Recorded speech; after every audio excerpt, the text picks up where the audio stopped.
This is a story about a light, but it's so much more than that.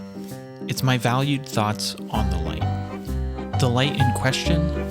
The SUTEFOTO 100 bicolor COB light. It's bright, it's affordable, it's compact, it's sunny, it's moony. Wow, 10,000 Kelvin. Very moony. But this isn't just another light review. It's a story about a light that I liked very much, and I think you will too. My process of review began as it often does. Step 1, lots of pacing, lots of thinking, lots of procrastination. Step 2, testing, note-taking, some real-world use of the light in the field. Step 3, how it holds up in a Nordic country. Okay, I didn't actually do that. After arduous testing, I found out a few things about this light, but first I made sure that you all knew that this video is not sponsored, but SUTEFOTO sent me the light for review. I sat down at my talking head table and began to weave an epic and beautiful story. This light came with a bag, and you all know how much I like bags. But this bag was so compact that I liked it even more. The bag had an AC power cable and a Bowens mount reflector and an instruction manual. I then waxed poetic about the body of this light and the build quality. The manual said that it was made of aluminum alloy, but I'll be honest, it definitely felt like plastic. Perhaps they were talking about the reflector. The light had typical press and turn controls for dimming, setting channels, buttons for CCT, effects, channels, and GP. I was embarrassed and a bit perplexed as to what GP meant, until realizing that it meant group. The light had a handle on the back that made for easy pan and tilting without having to grab the light itself. The mount felt sturdy and durable, and could even be used as a handle on the go. The light had two obvious slots for FP970 batteries, making this yet another very intriguing run and gun light. I was a bit relieved that this didn't need an extra attachment for batteries, although the batteries on either side looked a bit like funny ears. It definitely felt plasticky, but it didn't feel like it would easily break.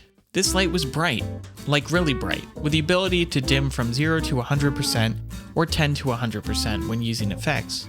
It had 6 effects with adjustments of 10 frequencies.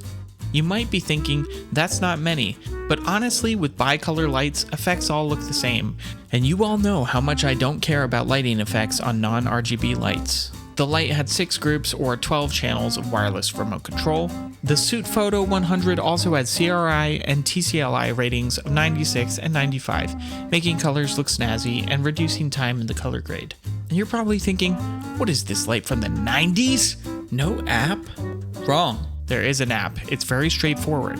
CCT for intensity of 0 to 100 and color temperature from 2800 Kelvin to 10,000 Kelvin. Your 6 effects of lighting, fire, fireworks, fault bulb, TV, and paparazzi with 2 controls for intensity and frequency, with the ability to apply to the current device or all devices. I told you the light was bright, but I could guess that you started to wonder, how bright? How did this light compare to, say, a 60 watt? So I shined it on a blank wall with a reflector and did the same with a 60 watt Soiree. I began to marvel at the comparisons at 100%, 50%, 20%, and 10%. Wow. But one viewer folded his arms at this point, leaned back in his chair and asked, "What are you, an idiot? Of course it's bright with a reflector mount. I make my YouTube videos exclusively with giant aperture softboxes, you peasant." I moped around my backyard for a little bit, feeling bad that he called me an idiot and a peasant. Feeling better, I got back to my epic tale about the SUTEFOTO 100. I showed that particular viewer various setups with a softbox, diffusion, smoke, and even a cinematic wide shot. He realized the joke was on him because in my talking headshot, I was actually using the SUTEFOTO for my YouTube key light the whole time. It works fantastically. One might have even said that it was a great studio light, and just to show him how thorough I am, I even timed the total battery life of the SUTEFOTO, which totaled 56 minutes. I could tell viewers were getting impatient though, so I gave my honest opinions. The light is affordable at $179 US. It's by no means the most expensive of its kind, nor is it the absolute cheapest, but I think it's priced right around where it needs to be, and is generally $20 to $30 cheaper than most competitors. The SUTEFOTO is bright, compact, and mobile, with battery functionality and high quality color rendition.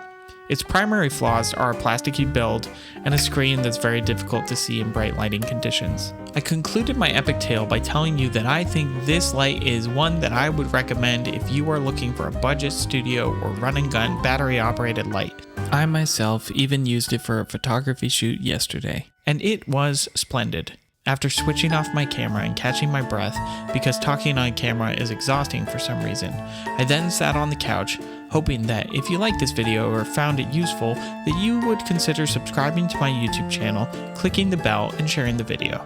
But out of nowhere, my end screens popped up, and my next video started to play.